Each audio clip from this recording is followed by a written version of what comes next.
Good morning, my people. Good afternoon, good evening to each and every one of you. Welcome back to Let's Talk TV. Yes, my people, we are always here to give you back-to-back updates on the things happening in Biafra land.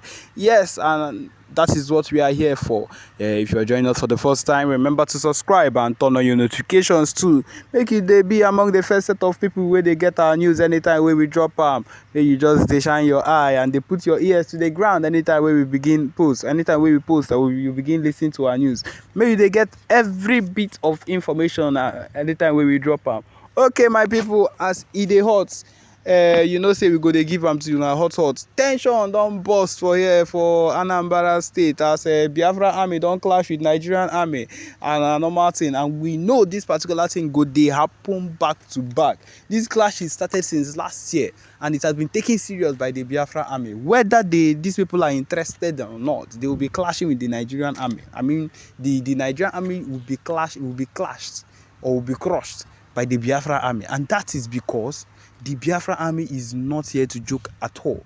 They are here to take over, which is what everybody should get to understand, because the Biafra Army is not at any point joking. The tension has heated up and the clash is happened at Anambra State at AK Ututu, Anambra State, as they recover one of their Hilux patrols. Yes, my people, of course, there was a clash that happened earlier on, and during that clash, these people were able to collect one of their patrol Hilux, their Hilux patrol. But right now, we are getting now that they recovered the Hilux patrol. Of course, you cannot do that type of thing to the Biafra Army and expect to go scot-free.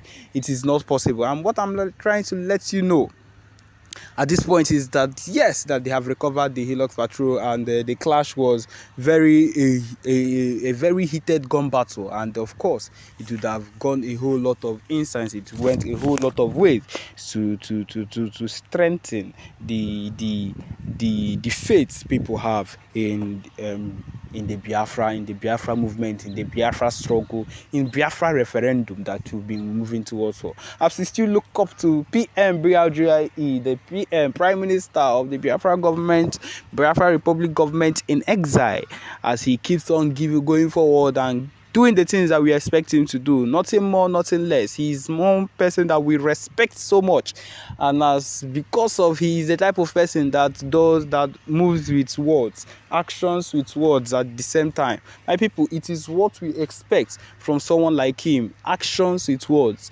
Someone that moves with actions with words is someone you can put your trust in. You can even bet your life on it, because this person does not say anything he would not do.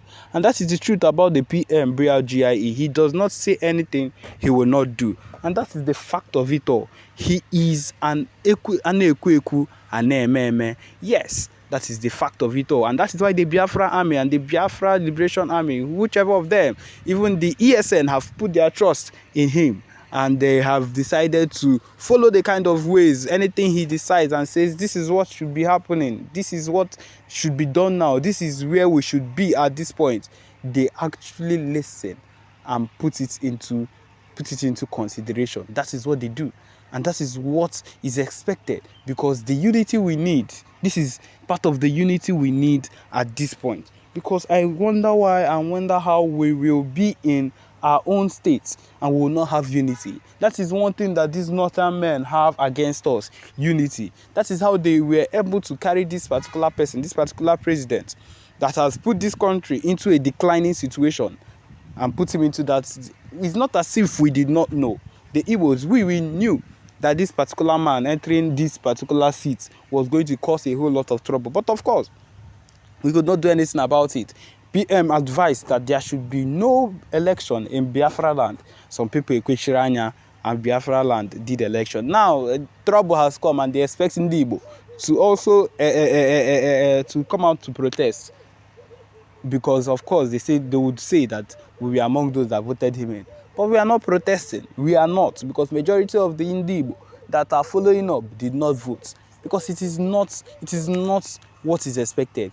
P2B that did not win, we are sure that if he was there, yes, we cannot be truthful about everything he has done and every single thing about him, but we are 100% sure that this country will not be declining the way it is If there is anything that will be happening, we would not even know that it's happening. Maybe after he has gone, is when we'll be seeing things like that. But then this is what is happening. It is so obvious that this man has put this country into a declining situation, that people are crying, lamenting in tears, and they are engaging in things that would give them what they want. And of course, these things that will get them what they want, they are not things that are legal.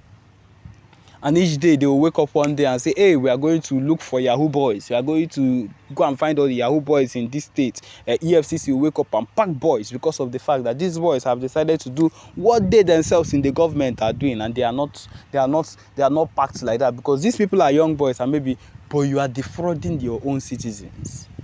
You are defrauding your own citizens. I'm not trying to say that what these boys do is right, but I'm trying to say that what is the difference between what these boys are doing and what those in government are currently doing? What is the difference? It is clearly the same thing, but then people, because of they are in government, they are able to control you, and then the EFCC and every single thing, hey, these people are, but those people are defrauded.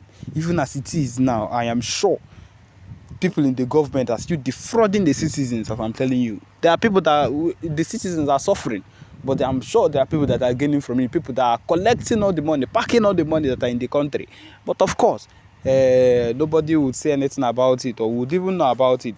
And the declining of the country is quite obvious, because even at this point, we've gotten the news, I don't know, there's a news coming around right now that even Ukraine that was involved in a war is donating to Nigeria because of the declining situation of the country. And you think it's a joke. The declining situation of Nigeria has put us on the edge. Yes, it has put so many people on the edge, including we ourselves, or those that are living in the country, in Nigeria. What type of rubbish is that? That someone will enter within the space of 6 months, has put everything down, and you're saying that this particular person is who you want, and the man in quote will come out and say it will get harder before you will reach it will get easier. So hard that people will be shedding tears and will almost want to, even if you want to do something like this, it's a gradual process. It's a step by step. You don't do everything because there are people that you are ruling. There are people that you are ruling. Let's say you actually have, maybe let's say in quote, Tinubu has something good in mind, which I doubt. Let's say he has something good in mind for the citizens, and you're doing all these things all of a sudden. You're removing fuel subsidy, you're doing exchange rates, economic, everything, just they scatter for everybody. Is that how it is done? It just shows that you are not even equipped for the job. That is what it is. You are not equipped for that place that you've been put into. You're doing which means you do not even understand what you are supposed to do. You're not even supposed to be there. During that time, it was said that everybody, hey, Jagaban. Now your Jagaban has Jagabanned the country. The country is Jagabanned. My people, on a touch, but on a touch, it is not a funny thing. It can never be funny, because how? Because I know that Biafrans are also in this particular situation, are still suffering from it. So it is a pain unto us. It is a pain even unto PN Simon Eba, that this is what the country has come to. And that is why they are advising Ndibo, if you have a way to run away, to leave, and maybe come back when things have gotten better, maybe when Biafra has come on its own, leave. But then if you're going to stay and fight, you stay and fight until we get what we need to get. So my people, this is what it is. It is not all these things are not, it's not a joke, and can never be a joke. If you're going to be for us, if you're going to stay for us to keep moving forward, if you're going to be among us, then be among us. Support the movement. Vote as the voting process, as the newest currency that has just been brought out. You're expected to do to support also the voting process. Everything is being made. See, the preparation for the Biafra nation is being done now. Is being done now, so that it's not when the time comes and when that particular, they'll now be like, okay, what will you be using? What is your currency? What is this? What is that? Everything is being made now. Every single arrangement is being made now, as it is. so that there will be no problem when that time comes and you think that this particular movement is a joke. It can never be. It can never be a joke and will never be a joke. So yes, it is, my people. This is what it is. We'll always be giving you back-to-back update. This is where we've come to the end of this particular broadcast. Thank you for joining us. Remember to subscribe and turn on your notifications too. Thank you.